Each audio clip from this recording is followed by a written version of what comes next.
Hi crafters, this is Paulette in Missouri, and I do want to do one more die cutting review.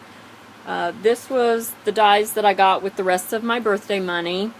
I did some surfing on the internet and I found this Scrap with Ali on eBay, and I went to her shop and I went just to the buy now section because eBay makes me crazy. So that way I didn't have to fight with people over what I was going to pay. And her prices were really good. She had a couple of specials. Buy $50 or more on Quickutz items and get a free 4x4 Revolution die. She also had buy 3 borders and get 1 border die free, and I thought that was really nice. She did combined shipping for me on all of these and sent me a final invoice before I paid, so go and check her out. This first die is a Quickutz 4x8. It's 4 inches wide this way and 8 inches wide this way. But look how big these numbers are. I am so pleased with this. These numbers are almost 2 1/4 inches. And for what I paid, you'll just think they're crazy. I paid $4.79. So less than $5 for this. And I thought this would be really nice. My daughter's doing some scrapbooking, and when you need to do, you want the year or the date for anniversaries, birthdays, I just think it's a great die. So I couldn't pass that up. Next up is the bride and groom, and I'm so happy with them. The groom is 8 inches tall. The bride is 7.5 inches tall, and then it comes with a little accessory die, which is the veil, the sash, the bouquet, and then a little flower. And I had first cut her just in white, and Katie was here scrapbooking, and then I was like, oh, I realized I wanted to do them like they were on the box. So I cut them in the black, and I just think they are stunning.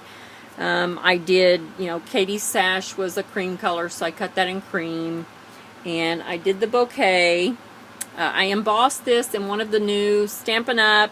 It's a little border embossing folder, and sponged that with some orange inks reminiscent of Katie's colors, and she really liked it, so she's going to use it in her scrapbook.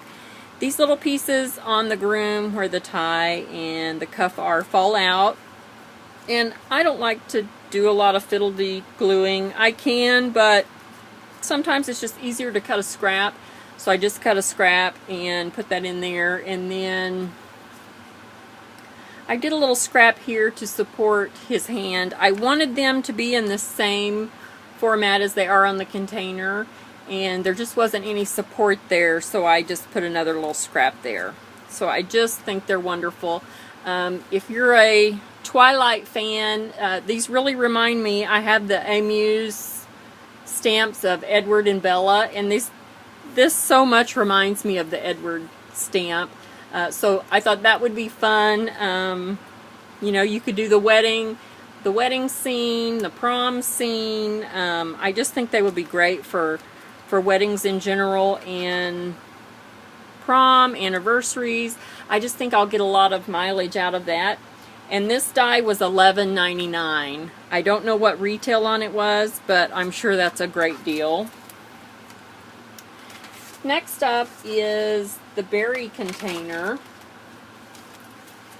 I have wanted this die so bad, and I fiddle-dee-farted around and missed it when it was at Scrap Mart. They had a really good price on it, and then suddenly it was gone from their site. So it's a very popular die. It is so cute, you guys. Here's the die. This is the body of the box, and then the little strip that goes around the top here. You cut these twice, and then you lay the body of the box in a plus format here, and that makes the box, since it layers that way, it makes it really sturdy here at the bottom. But this is really a good size. I love it, and I think you guys will too. Up here at the top measures 3 1/4 inches by 3 1/4 inches, and it is 2 5/8 inches tall. So, I mean, you can see how big that is. It's going to hold a lot of treats. I thought this would be really cute for summer, even like harvest, fall time, you know. Even baby gifts. You could cut this in pastel colors and put little baby socks or baby wash rags, baby spoons, all kind of little, you know, little baby accessories would be really cute. So I had to have this. It was $23.99, and I'll tell you, Allie's price was the best price I could find on the internet for this box. And I didn't want to let it get away, so I went ahead and ordered it. These were just some strawberries I made out of some flower dyes. Maybe I'll do a video on those sometime. So anyway, I thought that was super fun. Oh, and I forgot to show the little labels. There's the little label dies for the front. So anyway, I was really happy with that. And last but not least is this treat bag die. Oh my gosh.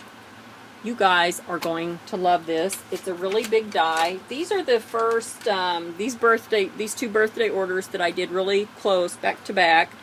I had not gotten any of these Quickutz big cookie cutter dies before, and I really like them. Now, I don't have a lot of 12 by 12 solid paper. I have decorative paper, but not the solid paper. So what I did was, I have 11 by 17 inch paper, a big paper pack.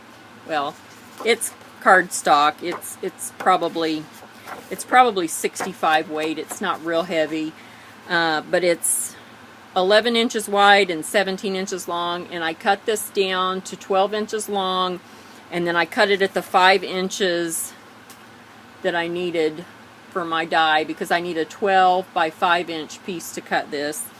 And I cut my first bag with that, and then this is the piece that's left over, and it will make another cut. So you'll get 2 bags out of the 11 by 17 inch cardstock. Here's the bag in its original size, and it's really a nice size. It is 6 1/8 inches tall by 4 1/8 inches wide. It's just a really nice big treat bag. I love it. It would be really sweet even just done in paper. I did see if I could finagle around a little bit with it. I made it in this smaller version, and when I first cut that, I wasn't sure how to put my cardstock on the die, so I'll talk a little bit more about that. I wanted to do it in vellum, so I did it in vellum, and it turned out so nice. But the only vellum I have was 8.5 by 11. So what I did was, I laid my, I cut my 8.5 by 11 paper in half at 5 inches, and then I just tried to split the difference from the fold line here so that I had the same distance left over that wasn't getting cut here and up here, and run that through. And then what you do is, let me grab a cutting pad. Then you're going to just do a little bit of finagling, and as crafters, I think we're pretty good at that. Sometimes you can do that and work it out. If you take these perforations and just slide this up where they fit back into the perforations, but your paper is just above this cut line here. And then I used some painter's tape and just taped this down onto my cutting mat so it wouldn't move. And then put this back in your die cutting machine, and I only put, can you see that? This one's not a very used one. Let's get one that's roughed up a little more so you can see. Okay. Then I just put the edge of my cutting pad right over the top of that, and that is the only part that I am cutting on this pass. And I did the same thing on the other end. Just flip this around, move the paper up, just making sure that I'm still between the cut lines here, and I'm only going to cut this curved edge here. Let me pull that down a little bit so you can see better. Right between the cut lines, and the paper is just above that, just a little bit, and you're just going to cut that much. That's all that's getting cut. The rest of this is not getting cut. And I think it turned out quite nice. Glue your sides together and you're good to go. Just like that. I even thought this would be cute if you scored across the top here and folded this down. I think this would make a really sweet seed packet. I like to share the seeds for my flower garden and my vegetable garden, and I think that would be really neat. You could see the seeds through the vellum. So anyway, let's see. This die cost $13.59, which I'm sure is outstanding. I even thought it would be fun, you know, to make them in a little short version, so you could use them on a little mini album or scrapbook album. You could tuck pictures in here, or tickets from games. You could tuck journaling cards in there, just whatever. You know, you could finagle like we did here with the vellum, or you could just cut one and glue this together. There wouldn't be anything wrong with that. Glue it onto your page with some double-sided sticky tape and it would be good to go. So anyway, I hope you guys enjoyed this. I know I enjoy the videos where I actually get to see the dies and some of the measurements, because the Quickutz company does not show the footprint of their die. I really appreciate that with the Sizzix company, because you can look at the die and see if it's something that you're really interested in, because sometimes you get stuff and it's a surprise. So anyway, I hope you guys enjoyed this, and if you have any questions, let me know.